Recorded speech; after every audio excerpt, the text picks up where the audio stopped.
Mancha que regresa. A este relato le pusieron así entre los mismos traileros.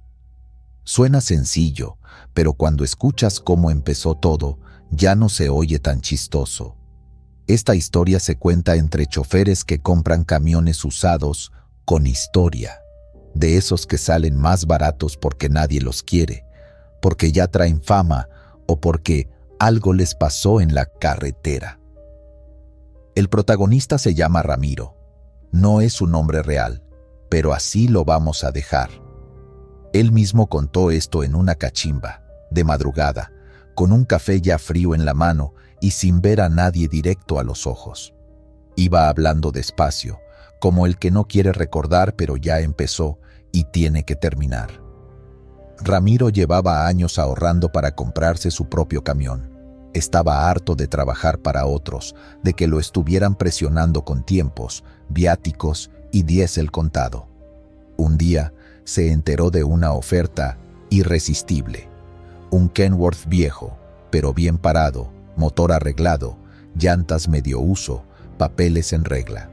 El detalle: el camión venía de un accidente fuerte, uno donde el chofer no la contó. Yo pensé, camión es camión. El muerto, pues, ya está muerto. Yo necesito trabajar, dijo Ramiro, sin adornar nada. Lo fue a ver a un lote de usados a las afueras de la ciudad. Era mediodía, sol fuerte, polvo en el aire. El camión, por fuera, se veía normal. Pintura algo deslavada, pero nada que no arreglara una lavada y una pulida. Por dentro, olía raro, no a humedad, como a metal viejo, a fierro caliente. Ramiro no le dio importancia. Es la cabina caliente, pensé, o el tapete mojado, cualquier cosa, menos lo que de verdad era. El vendedor le aclaró: mira, compa, pa' que no digas que uno es culero, este camión tuvo un accidente fuerte. El dueño anterior se fue, ahora sí que se fue completo, pero ya se reparó todo. Ramiro se encogió de hombros. Ya lo sabía. Le bajó un poco más el precio, firmó los papeles y se lo llevó. Estaba feliz. Tenía camión propio. Lo que no sabía era que se estaba llevando algo más. El primer día que lo tuvo, Ramiro se puso a limpiarlo a fondo. Quería sentir lo suyo. Quitó basura, botellas viejas, envolturas de galletas, todo. En eso, del lado del conductor, vio una mancha oscura en el piso, pegada a la tapicería como si hubiera escurrido desde el asiento. No era grande, pero se veía fea, como seca y pegajosa. Pensé que era aceite, grasa, Coca-Cola, cualquier cosa. Y yo necio. Esto tiene que quedar limpio. Es mi camión nuevo, contaba. Se puso guantes, agarró trapo, jabón, luego desengrasante. Nada. La mancha seguía ahí, nomás se hacía como más opaca. Entonces sacó lo fuerte, thinner. El olor le ardió en la nariz, pero poco a poco la mancha empezó a desaparecer. Frotó, hasta que el piso quedó casi como nuevo. Liso, limpio, sin rastro de nada. Se recargó en el asiento, sudando, con los dedos ardiéndole por el químico. Ya estuvo, quedó perrón, se dijo a sí mismo. Ese día se quedó a dormir en la misma cabina. Estaba emocionado, como niño con juguete nuevo. Cerró cortinas, medio ordenó sus cosas, se acomodó en el camarote y se durmió con una sonrisa, pensando en los viajes que iba a hacer. A la mañana siguiente, despertó con la boca seca, la espalda medio entumida, pero de buen humor. Se sentó en el borde del camarote, estiró las piernas y entonces la vio. La mancha, ahí, en el mismo lugar. No solo había regresado, ahora se veía fresca, brillosa, húmeda. Se había extendido un poco más hacia el pedal del freno. Ramiro frunció el ceño, todavía medio dormido. ¿Qué ching? Si yo ya había limpiado esto. Se inclinó, tocó con la yema de los dedos. No era grasa, era pegajosa, tibia. Se le quedó un tono rojizo en la piel. La acercó a la nariz. Olía a sangre, no a la gota que te sale cuando te cortas.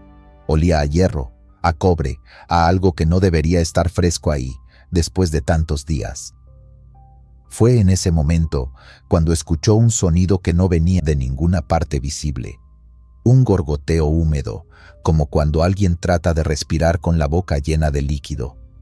Un ruido lento, intermitente, debajo del asiento del conductor.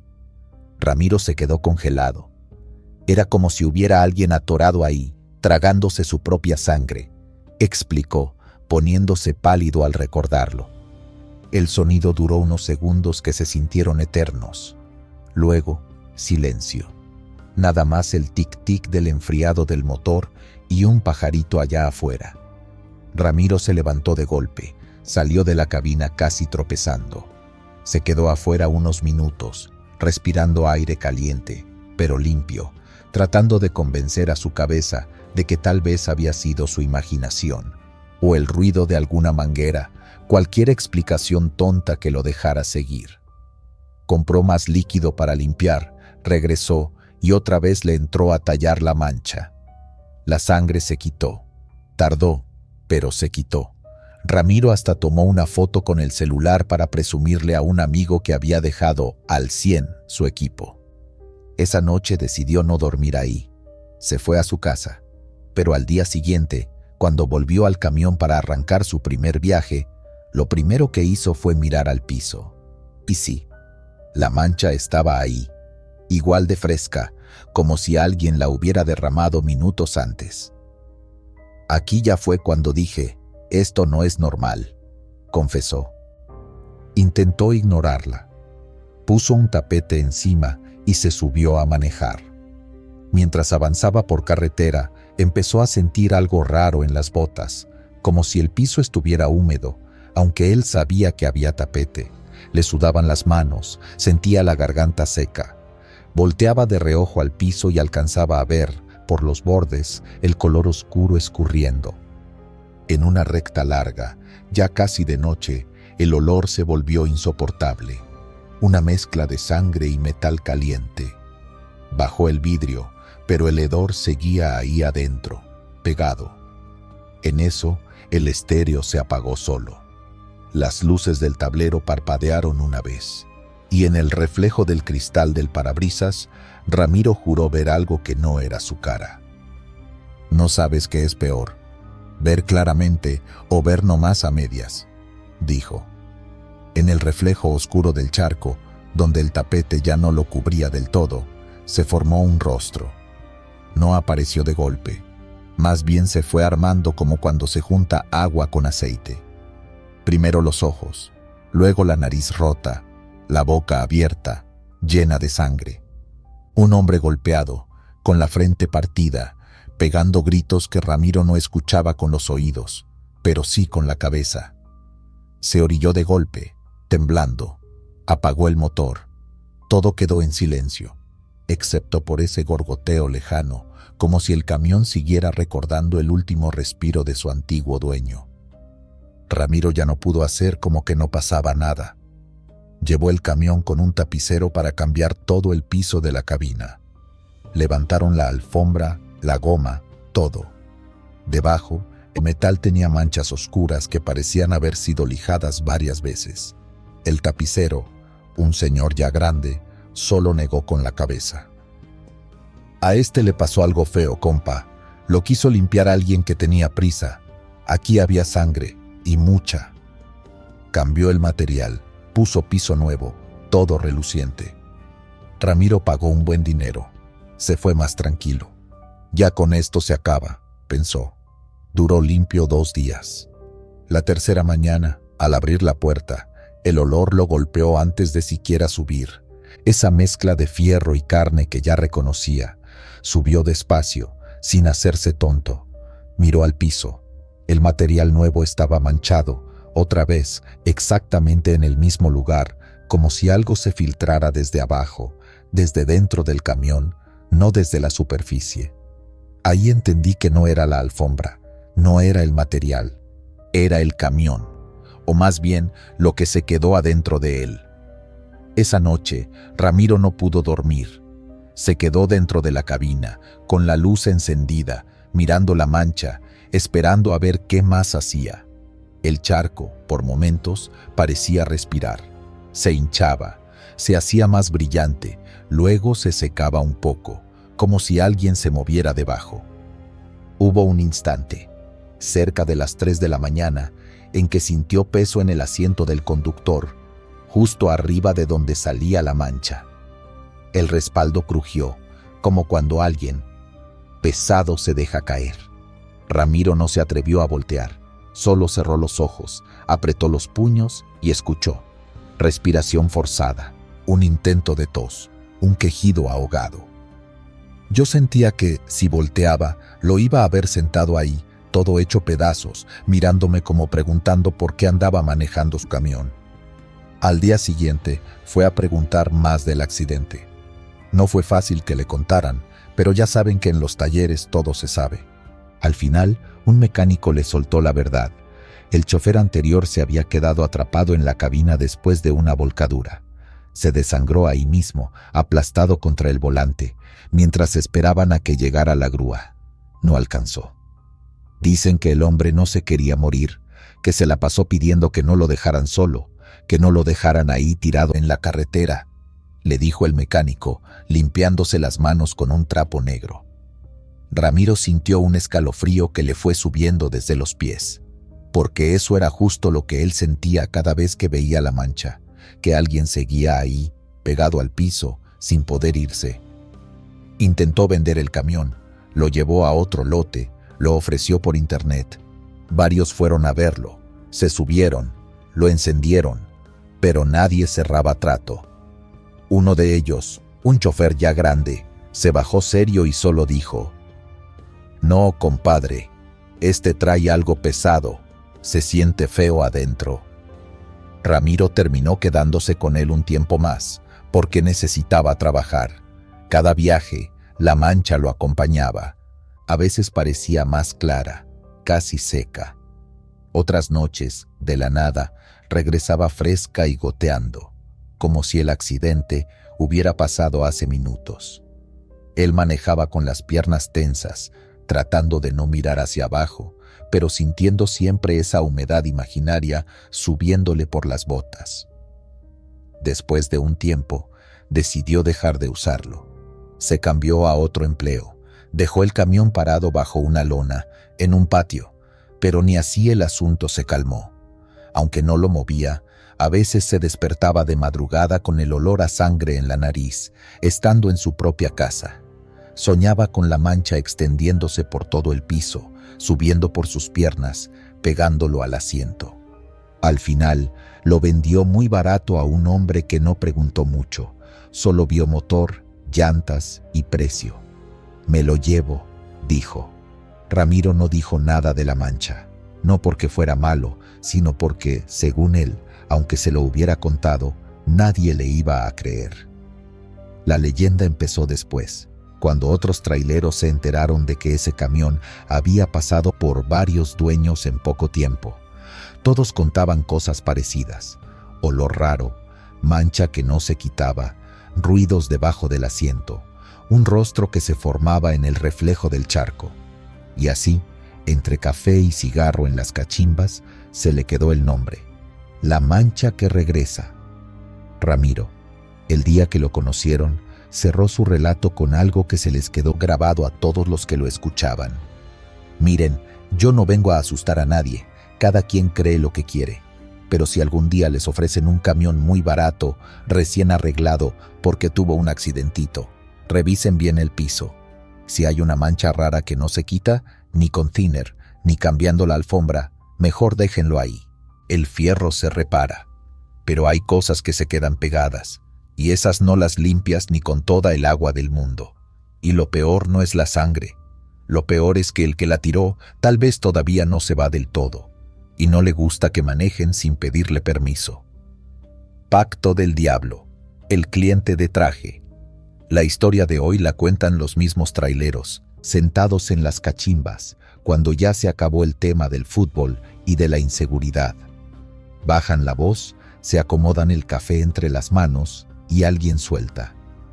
¿Supieron lo de Julián, el del Kenworth cromado? Ese que se hizo rico de la nada. Y entonces empieza el murmullo. Porque todos, de una u otra forma, habían oído del cliente de traje. En el video que abre el relato, imaginamos el documental ve un tráiler último modelo, un Kenworth lleno de luces, brillando como feria ambulante en medio de una carretera totalmente oscura. No hay más tráfico, solo ese monstruo de toneladas comiéndose el asfalto. Por dentro, la cabina es casi un departamento. Pantalla grande, luces LED azules, colchón amplio, volante forrado de piel, todo impecable. Pero el chofer no disfruta nada. Julián va rígido, pegado al volante. Se le ve el sudor marcándole el cuello de la camisa, aunque afuera la noche está fresca. No trae música, no canta, no come. Solo mira el camino, pero sus ojos se desvían una y otra vez hacia el asiento del copiloto, como si tuviera que confirmar algo. En esa toma, el que narra aclara: aquí es donde se fijan los otros choferes, los que alcanzaron a verlo con vida. Dicen que Julián ya no manejaba solo desde hacía unos meses, y que esa última noche traía compañía, pero no cualquier compañía. La cámara se acerca al asiento del copiloto. Sentado ahí, muy derecho, hay un hombre de traje oscuro, corbata bien ajustada, zapatos que brillan como espejo. No parece un pasajero cansado de tantas horas de viaje. Más bien se ve como quien va rumbo a una reunión importante en la ciudad. Lleva un reloj de bolsillo de oro que abre y cierra con calma, como si el tiempo le perteneciera. Lo raro no es el traje, lo raro es la actitud. Va demasiado tranquilo para ir en un tráiler a 90 por hora, sobre una carretera sola, a medianoche. Y lo más inquietante, Julián no se sobresalta al verlo ahí, no le pregunta qué hace, no le ofrece agua, ni café, nada. Lo mira como se mira a alguien que uno ya conoce desde hace tiempo, como se mira a alguien con quien uno tiene un pendiente. Antes de esa noche, la historia de Julián no tenía nada de especial. Era el típico chofer batallado, camión viejo, deudas, el taller fiándole refacciones, por última vez, trabajo justo para sobrevivir. La clase de hombre que cuenta los billetes 2 veces antes de pagar una comida. Había días en que pensó en venderlo todo, regresar al pueblo a lo que fuera, albañil, ayudante, lo que saliera, con tal de ya no estar persiguiendo fletes mal pagados. Y fue en uno de esos días, hace 5 años, cuando dicen que lo vieron por primera vez con el tipo de traje. Era una noche lluviosa en una gasolinera de carretera, cachimba medio apagada, 3 camiones estacionados, foco amarillento parpadeando. Julián estaba sentado en una mesa, solo, viendo su estado de cuenta, el celular apagado para que no lo molestaran los cobradores. Tenía cara de quien ya se rindió por dentro. Un mesero recuerda vagamente que se le acercó un hombre muy elegante, demasiado elegante para ese lugar. Lo que más llamó la atención no fue el traje, sino que, a pesar del calor y del vapor de la cocina, ese señor no sudaba, ni una gota. La camisa impecable, el cabello ni se despeinaba. Se sentó frente a Julián como si ya hubieran quedado de verse. «Buenas noches, don Julián», le habría dicho, con una voz tranquila, casi amable. «Supe que anda batallando con el camión». No había forma de que supiera su nombre. No había forma de que supiera del camión, pero lo sabía. Y, cuando alguien está al borde de perderlo todo, hacer preguntas pasa a segundo plano. Lo demás se cuenta a pedazos. El señor de traje sacó una libretita negra. Habló de oportunidad, de no depender de bancos, de camión nuevo, viajes asegurados, dinero rápido. Julián preguntó cuánto, cómo, qué tenía que hacer. El otro se limitó a sonreír, esa sonrisa larga que no calienta los ojos, solo enseña dientes. «Nada es gratis, don Julián», dijo, girando entre los dedos un reloj de bolsillo que brillaba demasiado. Pero con lo que va a ganar, 10 años se le van a ir volando. 10 años de trabajo constante, 10 años manejando el mejor tráiler, con los mejores fletes, 10 años para pagar un favor. No sonaba tan mal. Nadie escuchó la letra chiquita. Nadie vio el momento exacto en que estrecharon la mano. Nadie miró la supuesta firma.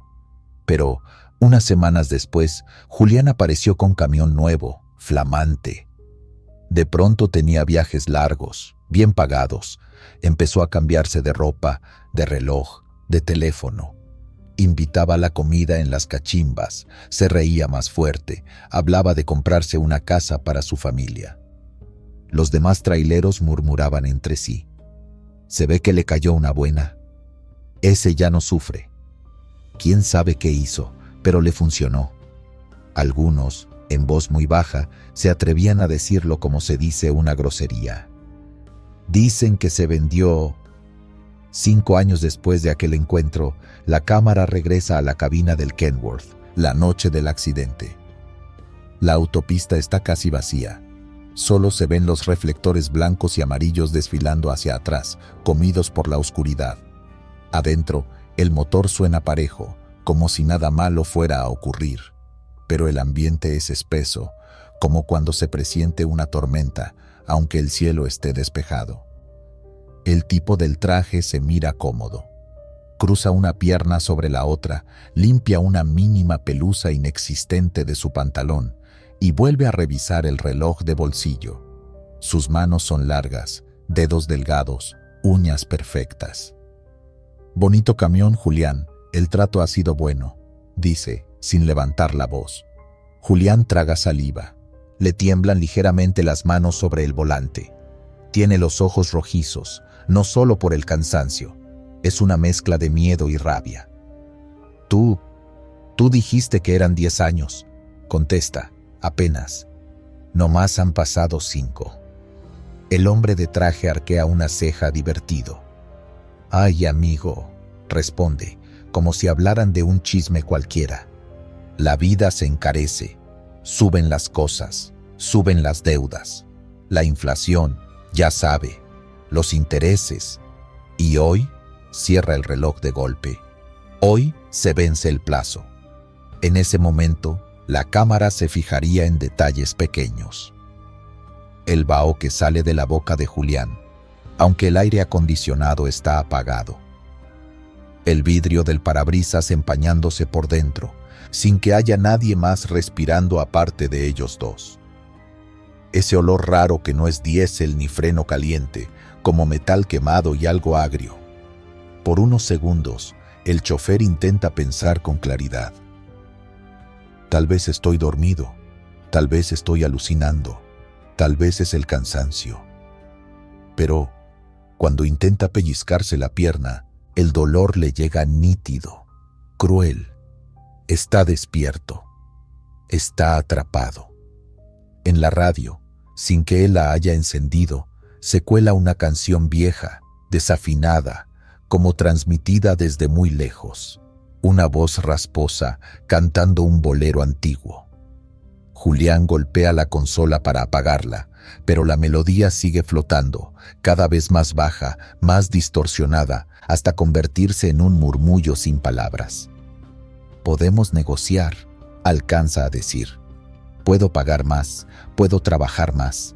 Dame tiempo, nada más. Tengo familia, tengo... Todos tienen familia, Julián, lo interrumpe el tipo, sin perder la sonrisa. Y todos dicen que van a cambiar, que van a portarse bien, que esta vez sí, pero el tiempo no perdona. Y el mío, menos. La aguja del velocímetro se mantiene firme. La carretera, en las cámaras de seguridad de la autopista, se ve recta, limpia, sin curvas peligrosas. Un tramo sin chiste. Sin embargo, dentro de la cabina, Julián siente que algo invisible empieza a tirar del volante, como si 4 manos, desde abajo, desde el piso, empujaran en otra dirección. Se aferra, aprieta tan fuerte que los nudillos se le ponen blancos. El hombre de traje, en cambio, solo alarga la mano y la posa, muy suave, sobre el volante. Sus dedos no hacen fuerza. Apenas tocan la piel gastada por el uso. Ya, Julián, no se ponga difícil. Un trato es un trato. Y entonces pasa lo imposible. Desde afuera, los peritos dirían que el camión se salió de la cinta asfáltica en un ángulo de 90 grados, sin huellas de frenado, sin intento de corrección. Desde adentro, lo que se ve es que el tráiler obedece no a la física, sino a una orden. Gira seco, casi militar, como si fuera un juguete empujado por un niño caprichoso. La caja se ladea, las llantas rechinan, el asfalto se queda atrás. Frente a ellos solo hay oscuridad y un barranco. Julián grita, un grito que nadie escucha porque en ese punto ya no hay radio que transmitan, ni cámaras que graben el sonido. El hombre de traje, en cambio, se ríe bajito, como quien acaba de escuchar un buen chiste en la sobremesa. Los últimos segundos son una mezcla de luces y sombras.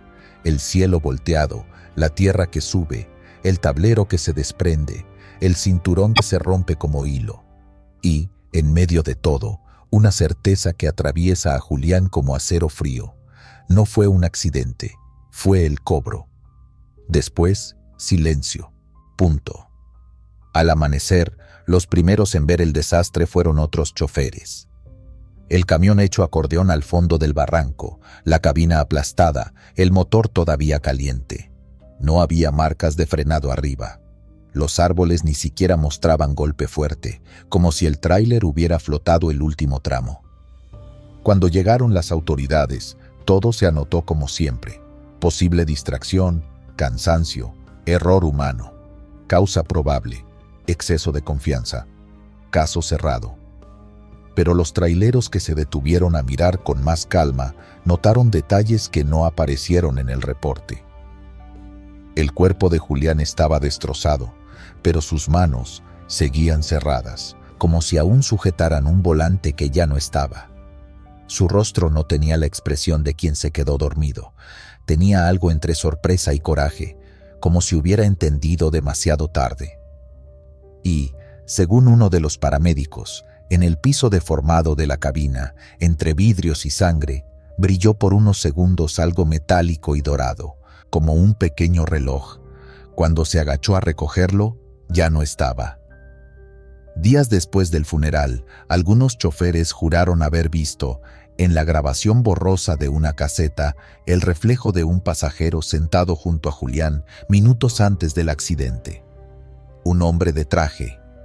La cinta se revisó cuadro por cuadro, pero la imagen fallaba justo donde se suponía que debía verse el rostro. Línea negra, estática, salto de cuadro, como si alguien no quisiera que se le conociera la cara. La leyenda creció sola, en cada cachimba le agregan o le quitan algo, según quien la cuente. Hay quienes dicen que el de traje se aparece solo a los que están al borde de la quiebra.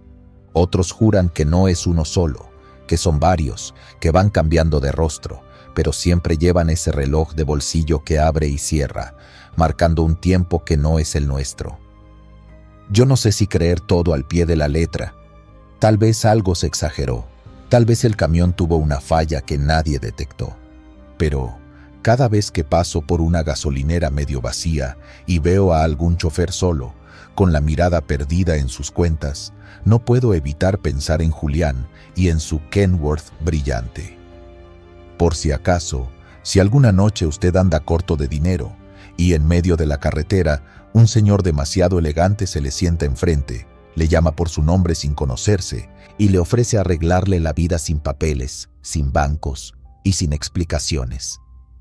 No le dé la mano, no acepte el café y, sobre todo, si ve que saca un reloj de bolsillo y le dice que son solo 10 años, acuérdese de esta historia. Porque en la carretera todo se cobra, y hay deudas que no se pagan con dinero, sino con el último viaje. Camión de carne, los caníbales.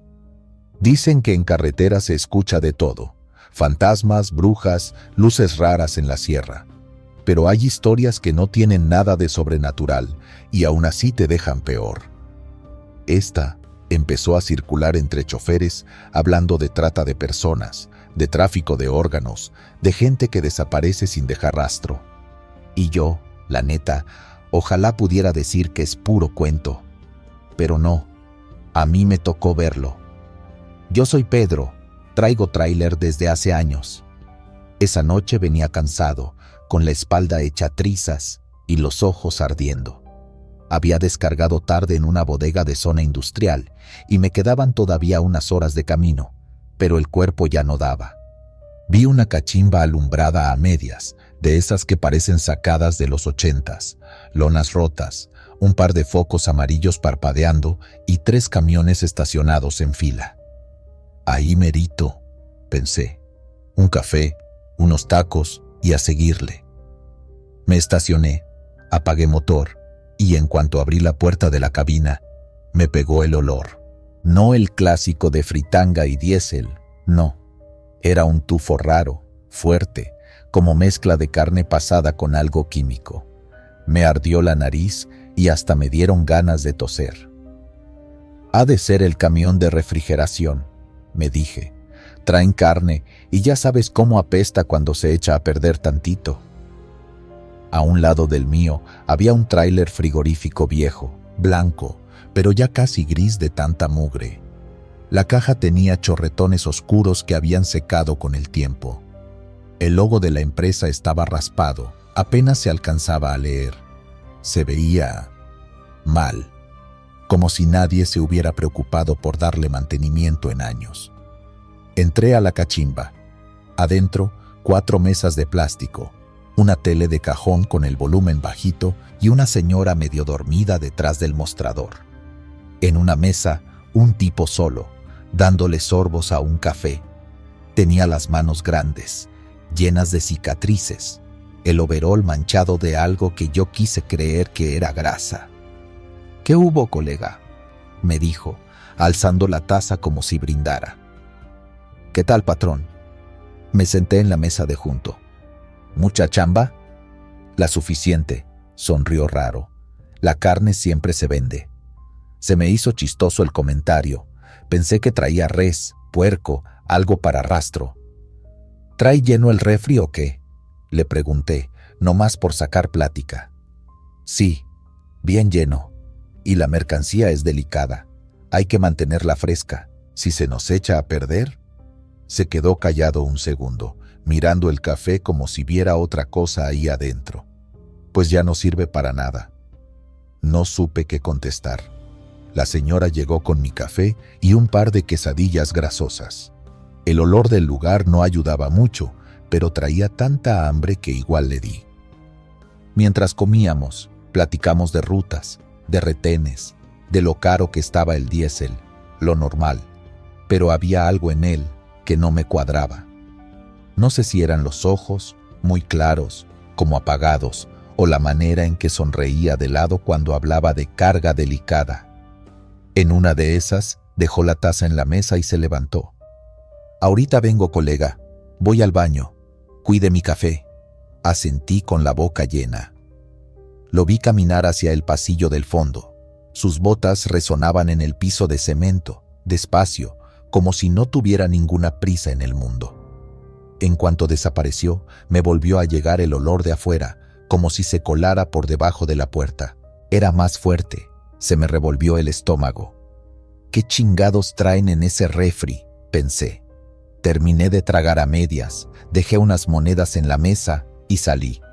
El aire de la noche estaba pesado, pero aún así se sentía mejor que el ambiente cargado de adentro.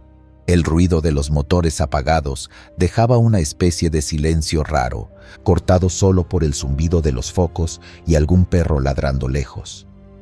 Me acerqué a mi camión, pero, de reojo, volví a ver el frigorífico del colega. La luz del poste caía directo sobre la puerta trasera. Ahí fue cuando lo noté.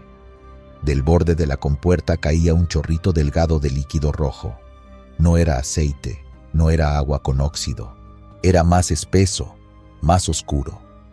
Se me secó la boca. «Ha de ser sangre de res», me dije, intentando convencerme. Se descongeló algo, se reventó una bolsa. Pasa. Pero el olor no era de res. Era más dulce, más pesado, como cuando entras a una sala de hospital y sabes que algo está mal sin que nadie te lo diga. Me quedé parado ahí, mirando la gota caer, una tras otra, haciendo un pequeño charco pegajoso en el cemento. Y entonces escuché algo. Un golpe seco, como si adentro, contra las paredes de la caja, alguien hubiera pateado. Una sola vez. Me quedé congelado. Volví la cabeza hacia la cachimba. Nadie salía, ni el tipo del refri ni la señora. Todo quieto. Debe ser la carga moviéndose, susurré, aunque no había nadie para escucharme. Pero ahí voy, porque uno es curioso, necio, y cree que nada pasa de verdad, hasta que lo ve con sus propios ojos. Caminé hacia la puerta trasera del camión frigorífico. El metal estaba frío, incluso con el calor pegajoso de la noche. Sentí un escalofrío que no tuvo nada que ver con la temperatura. Miré otra vez hacia la cachimba. Nada, solo la luz amarilla parpadeando por la ventana. Metí los dedos bajo la palanca de la compuerta. Dudé un segundo. Ese momento exacto en el que todavía puedes echarte para atrás, subirte a tu camión, arrancar y olvidarte. Lo tuve y no lo tomé. Levanté la compuerta unos centímetros. Un aire helado me pegó en la cara, como si hubiera abierto la puerta de una morgue. El olor me dio de lleno, tan fuerte que casi vomito ahí mismo. Subí la compuerta un poco más. Al principio vi sombras, nada más. Bultos colgando, cadenas, ganchos. Pensé, son canales de res. Ya, cálmate. Pero mis ojos se acostumbraron rápido al contraste. La cachimba tenía la luz por detrás, y esa claridad se colaba por la rendija de la puerta, dibujando siluetas adentro. Y entonces los vi. No eran reses, eran personas. Había docenas, colgadas de ganchos de carnicero por la piel de la espalda, apenas cubiertos con ropa interior o camisetas hechas jirones. Algunos tenían la cabeza caída hacia un lado, babeando. Otros tenían los ojos abiertos, muy abiertos, pero sin poder hablar. Les corría sangre por la espalda, bajando por las piernas, goteando al piso, mezclándose en ese charco oscuro del que venía el olor. Uno de ellos, un señor ya grande, me miró directo. Intentó mover los labios. No le salió nada. Apenas un gemido ahogado, como si tuviera la garganta llena de hielo. Se me aflojaron las rodillas. Sentí que el corazón me quería salir por la boca. No, murmuré. Esto no. Una muchacha, flaquita, con el cabello pegado a la cara de puro sudor, levantó un poquito la mano. No sé cómo hizo fuerza con el cuerpo atravesado por el gancho, pero la levantó. La estiró hacia mí. Los ojos le brillaban de miedo, de dolor, de desesperación. Ayúdenos. Alcancé a leerle en los labios. No escuché la voz, pero la entendí. Iba a gritar, juro que iba a hacerlo, pero lo único que salió fue un jadeo. Sentí la garganta cerrada, como si me hubieran metido algodón. Mis manos temblaban agarrando la compuerta. No sabía si subirla más o bajarla y hacer como que nunca vi nada. Fue entonces cuando sentí el frío de algo duro en la nuca. Te dije que hay que mantenerla fresca, colega. La voz me heló por dentro. Era el trailero desconocido, pegado a mi espalda. Sentí el metal de un martillo recargado contra mi cráneo. No lo vi, pero supe que era un martillo. Hay cosas que uno reconoce solo por el peso, por la forma en la que te amenazan. Cierra la puerta, me dijo, tranquilo, como si me estuviera pidiendo que le alcanzara la sal. Tragué saliva. Mis manos no me respondían. Mira nomás lo que hiciste, siguió. Ya los despertaste. Adentro, varios empezaron a moverse, a gemir. Ese murmullo de dolor se mezcló con el zumbido del refrigerador y el goteo constante de la sangre. Sonaba inhumano. Yo no vi nada, alcancé a decir sin reconocer mi propia voz. El martillo presionó un poco más fuerte. Me ardió el cuero cabelludo. No, pues ya viste, susurró. Y una vez que uno ve, ya no hay vuelta atrás. Pensé que ahí se acababa todo, que iba a sentir el golpe y luego nada.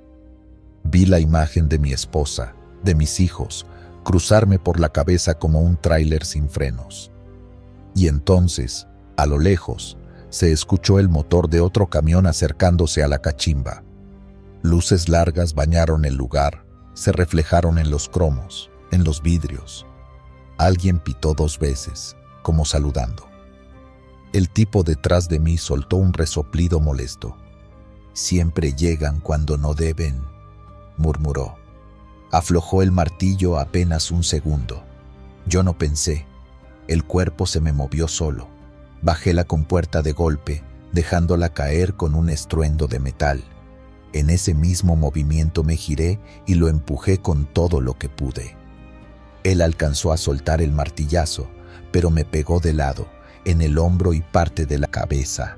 Vi chispas, el mundo me dio vueltas, escuché mi propio grito como si viniera de otro lado. Caí contra el piso, sentí el concreto raspándome la cara. Lo último que recuerdo de esa noche es ver sus botas acercándose y detrás de él las luces del camión recién llegado entrando al estacionamiento. Luego, oscuridad. Desperté en el hospital. Me dijeron que me encontraron tirado junto a mi tráiler, con la cabeza abierta y el hombro roto, que alguien llamó a la ambulancia, que cuando llegaron, el camión frigorífico ya no estaba. Hablé con la policía, con federales, con quien quiso escuchar. Les conté todo. La cachimba, el tipo del refri, la carne, la gente colgada, los ojos suplicando. Me vieron con cara de, este cabrón se golpeó muy fuerte. Tomaron notas, me dijeron que iban a investigar, que si recordaba placas, nombres, algo. No recordaba nada más, solo sus ojos. Los de la muchacha levantando la mano, los del señor que me miró directo. Regresé a la carretera meses después. No quedó de otra, hay cuentas que pagar. Pero desde entonces, cada vez que veo un frigorífico viejo, blanco, sucio, con chorretones secos en la caja, me pasa lo mismo. El corazón se me acelera, me sudan las manos y el olor, ese maldito olor, me vuelve como si todavía lo tuviera metido en la nariz. La historia del camión de carne se empezó a contar entre colegas, ya como leyenda. Unos le agregan cosas, que el tipo vende órganos, que trabaja para un cartel, que es una red completa de choferes caníbales repartidos por todo el país. Otros dicen que es puro cuento, que es para espantar novatos. Yo no sé en qué quieran creer los demás, yo solo sé lo que vi. Así que si estás viendo este video porque te gustan las historias de carretera, qué bueno. Pero guarda esto que te voy a decir, aunque te dé risa. Cuando pares en una cachimba perdida, de esas donde solo hay un foco amarillo prendido y un par de camiones viejos afuera, no te acerques a revisar la carga de nadie. No importa si huele feo, si ves algo goteando, si escuchas golpes adentro, no es tu bronca. Porque a veces la carne que traen ahí atrás no es para el rastro, es gente. Gente que alguna vez también pensó que esas cosas solo pasaban en leyendas y terminaron colgados, esperando que algún curioso abriera tantito la puerta para que alguien más tomara su lugar. Yo tuve suerte. La mayoría, si es que existen reportes de ellos, solo aparecen en una lista fría. Desaparecido en carretera. Y en la noche, en algún lado, un camión frigorífico avanza con las luces bajas, cargado hasta el tope, manteniendo la mercancía bien fresca. Enfermera de la curva. Llevo años manejando tráiler. He visto de todo en carretera, choques, gente tirada pidiendo ride, animales destrozados en el asfalto. Uno se va haciendo duro, o al menos eso quiere creer. En las cachimbas siempre salen los mismos cuentos, que si el niño que se aparece en el acotamiento, que si la mujer de blanco pidiendo aventón, que si la luz que te sigue en la madrugada. Y, de vez en cuando, alguien menciona a una enfermera con capa azul que aparece en las curvas donde siempre hay accidentes. Yo, la neta, pensaba que eran puras historias para matar el tiempo mientras se enfría el café, hasta esa noche. Venía cargado de abarrotes, rumbo al norte. Era pasada la medianoche, una hora en la que los pueblos ya se ven como maquetas apagadas a lo lejos y solo quedamos los camiones, los perros callejeros y uno que otro borracho rezagado. La radio del camión soltaba pura estática y yo ya traía los ojos pesados, de esos que arden y lagrimean. El aire acondicionado aventaba frío, pero la nuca la sentía caliente, sudada. Me acuerdo bien de esa curva. Ya me la sabía. Siempre estaban las cruces a la orilla, flores plásticas llenas de polvo y una llanta pintada de blanco clavada en el barranco. Es de esas curvas que, aunque vayas solo, bajas un poquito la velocidad, nada más por respeto. Cuando la empecé a tomar, vi las luces intermitentes de un coche más adelante, como si alguien las hubiera dejado encendidas y luego se hubiera ido. Alcancé a distinguir el brillo del metal volteado, las llantas hacia el cielo, la defensa hecha pedazos. Puta madre, solté, bajando cambio. No había más autos, no se veía ningún otro tráiler, ni patrullas, ni ambulancia, nada. Solo la silueta del carro aplastado y el reflejo de mis propias luces moviéndose encima de él. Sentí ese vacío en el estómago que te da cuando algo no cuadra, pero el instinto pudo más que el miedo. Frené y me orillé. Apagué el motor y en cuanto se quedó todo en silencio, el ruido de la noche se me vino encima.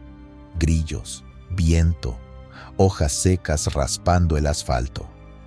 Olía a tierra húmeda y a ese olor raro de fierro caliente que se enfría de golpe. Agarré el botiquín del camión, por pura costumbre, y me bajé con la lámpara en la mano. La escena era fea, pero no diferente a otras. El carro volcado de lado, cristales por todos lados, el cofre hundido.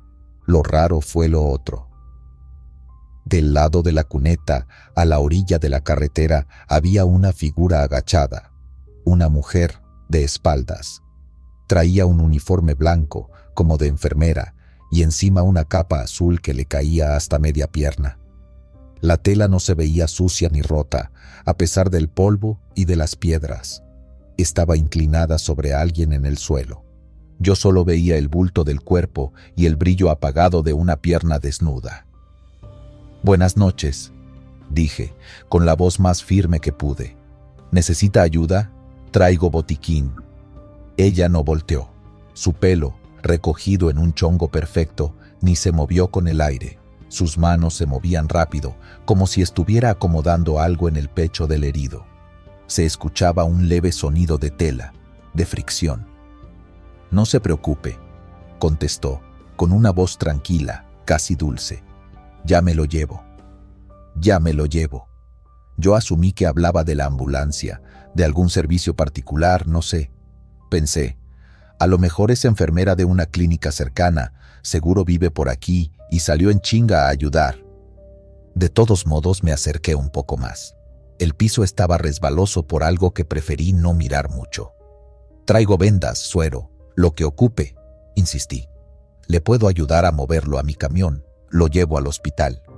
Ella dejó de moverse un segundo. Se hizo un silencio raro, pesado. Yo sentí una cosquilla helada que me subió por la espalda, como si alguien me hubiera soplado en la nuca.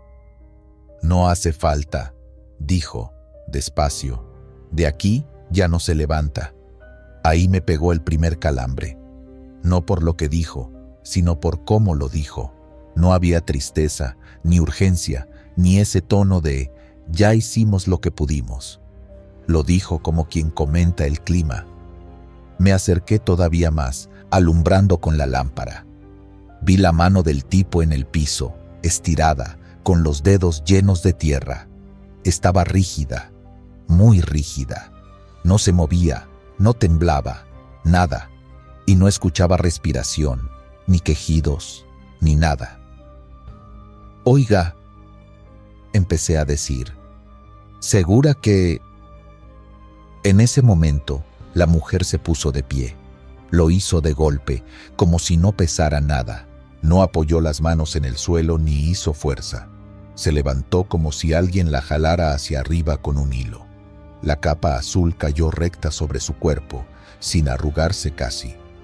Yo me quedé inmóvil. No sé si han sentido eso de querer dar un paso y que las piernas no respondan, como si estuvieran llenas de cemento. Igualito. Solo alcancé a bajar un poco la lámpara, y la luz se quedó en su pecho, subiendo poco a poco hacia la cara. Cuando por fin volteó, entendí por qué nadie la describe igual. No era un rostro, bueno, no como los nuestros. Era como si hubieran tomado una calavera limpia, bien pulida, y le hubieran estirado encima una piel muy delgada, casi transparente. Donde deberían ir los ojos, solo había 2 huecos oscuros, pero no vacíos del todo. Brillaban, muy tenue, como brasas apagadas. La boca era una línea sin labios que, cuando intentaba sonreír, parecía abrirse de más. Yo sentí que el corazón se me quería salir por la garganta. La lámpara me temblaba en la mano, y el haz de luz bailaba sobre su cara, haciendo todo todavía peor.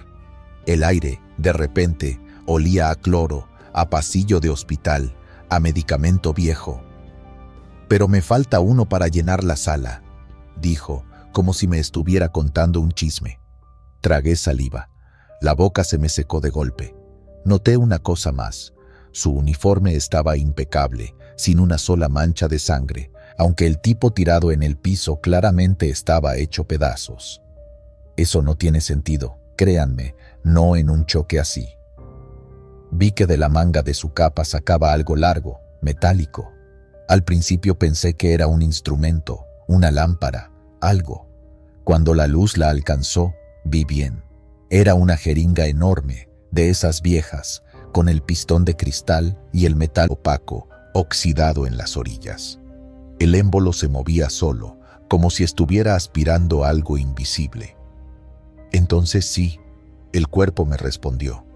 Di un paso hacia atrás, luego otro, casi sin dejar de verla. Ella empezó a avanzar hacia mí, despacio, como si no le preocupara que yo corriera. Cada vez que levantaba el pie, el sonido que hacía no era el de una suela sobre el asfalto, sino algo más seco, hueco. «No, no, no, no», murmuré, sin darme cuenta. Cuando sentí que la distancia era la suficiente para dar la vuelta, me lancé a correr hacia el camión. El corazón me retumbaba en los oídos, tanto que ya casi no escuchaba los grillos ni el viento. Lo que sí escuché fue otra cosa. Pasos detrás de mí, pero no eran pasos normales. Sonaban como ruedas de carro de hospital rodando sobre un pasillo largo. Ese rechinido metálico, lento, constante. Mientras corría, sentí un piquete helado en el brazo izquierdo, a la altura de la vena. No fue un golpe, no fue un rasguño.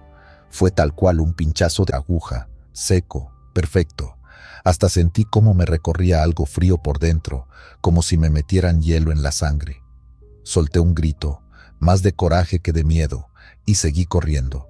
Las llaves me resbalaban en la mano sudada. Llegué a la puerta del camión, batallé para abrirla.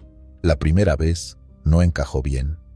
En ese segundo, sentí detrás de mí un aire helado en la nuca y muy cerca del oído, su voz.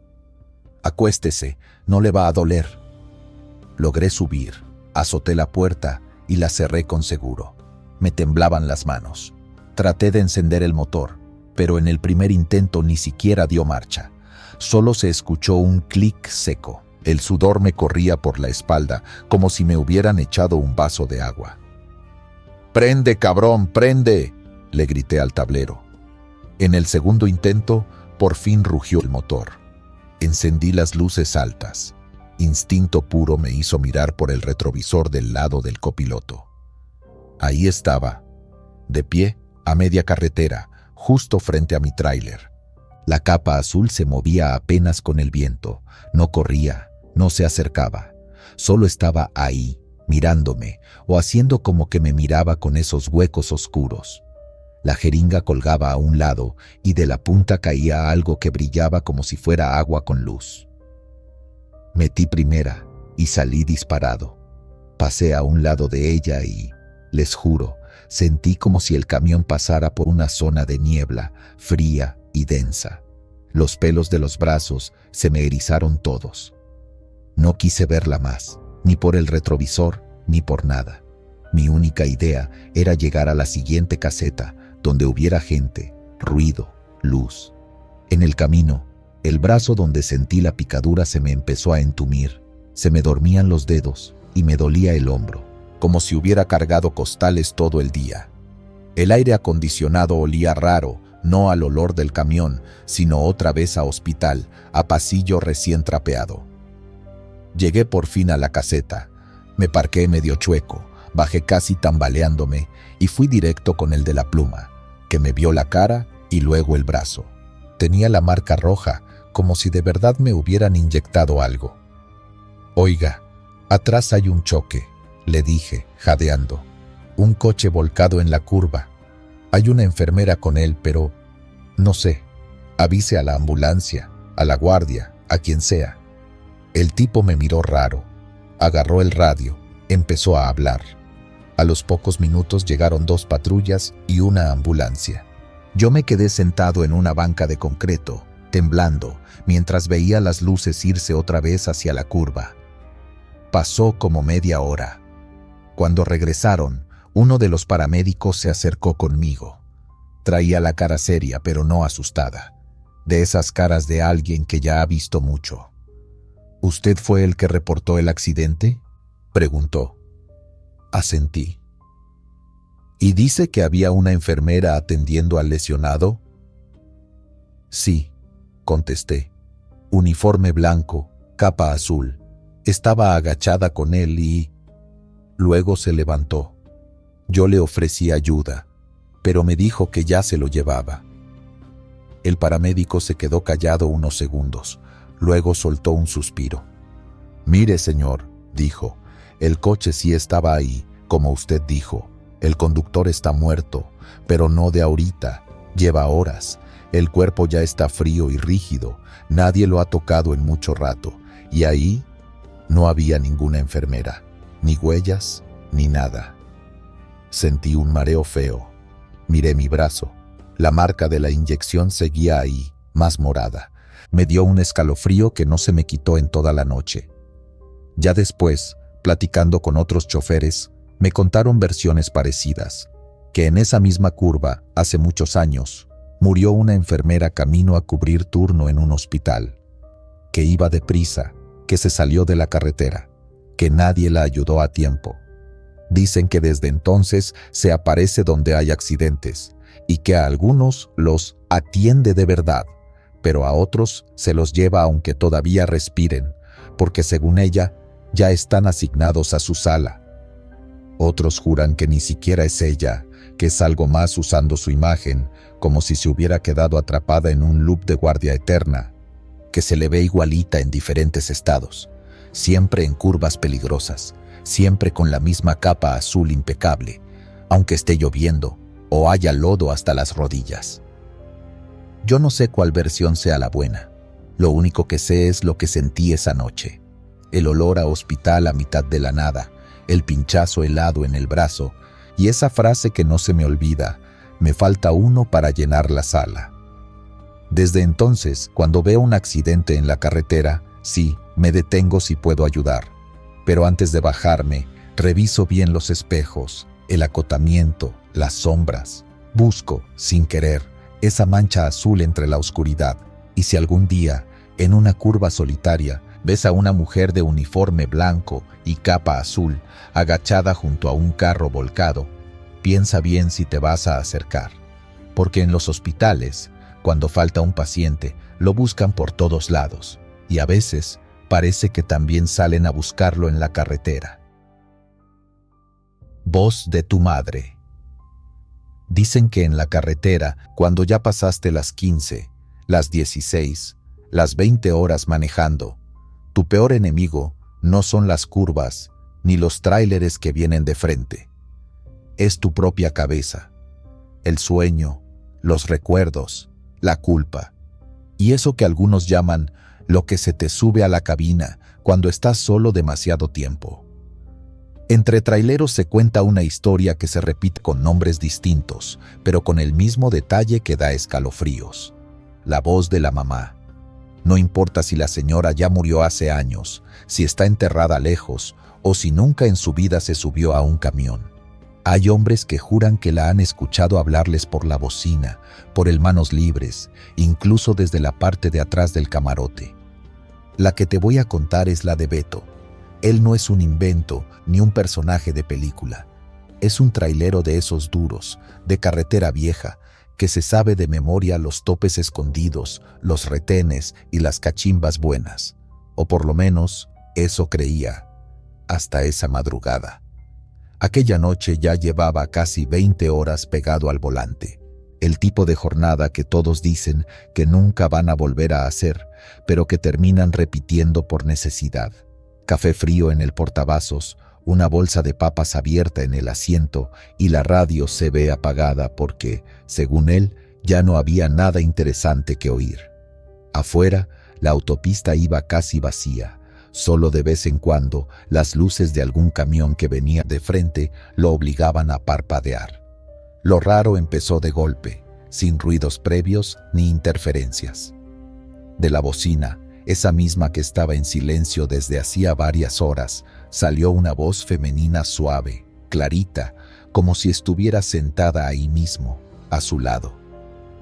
«Hijo», dijo la voz, «tienes sueño. Cierra los ojos, mi amor. Descansa». Beto sintió que se le helaba la sangre. Esa forma de decir mi amor, alargando la última palabra, no era genérica. Era exactamente como lo decía su madre. No como una madre cualquiera, no. Como su madre. La misma que había enterrado años atrás. Se le hizo un nudo en la garganta. Notó cómo le sudaban las manos, aunque el aire acondicionado estaba fuerte. «Mamá», susurró, con los ojos ardiéndole. «Te extraño». No se cuestionó de dónde venía la voz, ni cómo era posible. En ese primer instante, no pensó en demonios, ni en fantasmas, ni en la muerte. Solo era un hijo escuchando a su mamá después de años de silencio. «Solo cierra los ojos un segundo», volvió la voz. «Suelta el volante. Yo te cuido. Ven conmigo». La frase le cayó encima como una cobija caliente. Beto sintió el peso del cansancio de golpe, como si de pronto le colgaran ladrillos en los párpados. El cuerpo le pedía rendirse. Dejó de sentir la rigidez en la espalda, el dolor en las piernas. Pensó, un segundo, solo un segundo, nada pasa. Y sus manos empezaron a aflojarse en el volante. Por un momento, el mundo se volvió muy pequeño.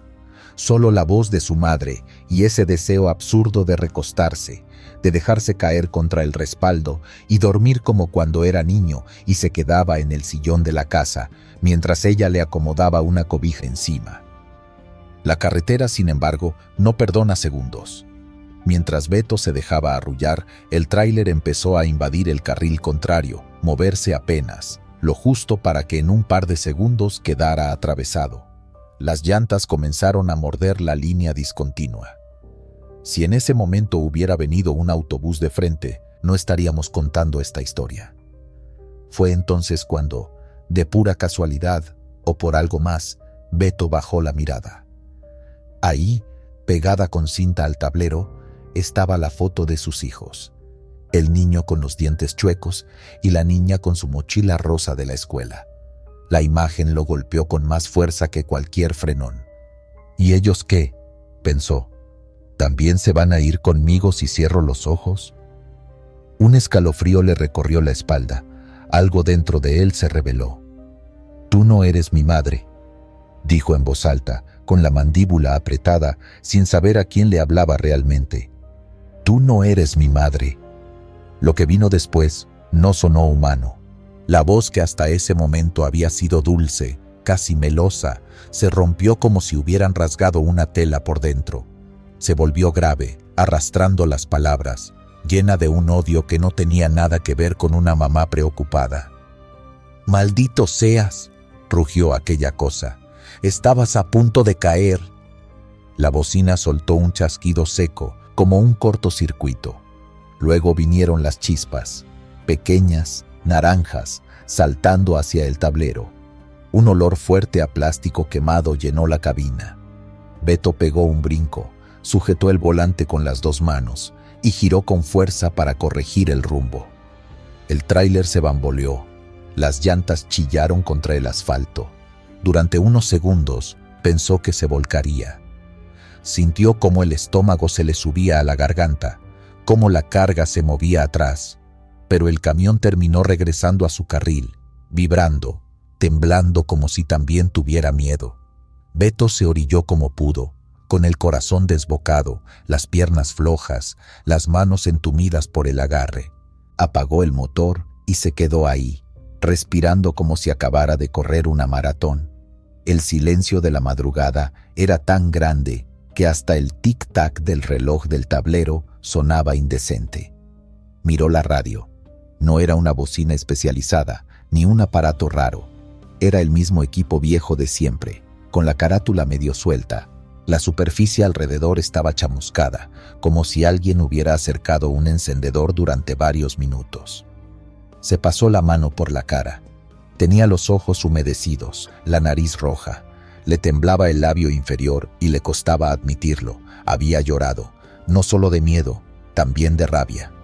«Si vas a venir por mí», murmuró, mirando la oscuridad de la cabina. «Ven con tu verdadera cara. No te escondas detrás de la voz de mi madre». No obtuvo respuesta. Ningún ruido, ninguna interferencia.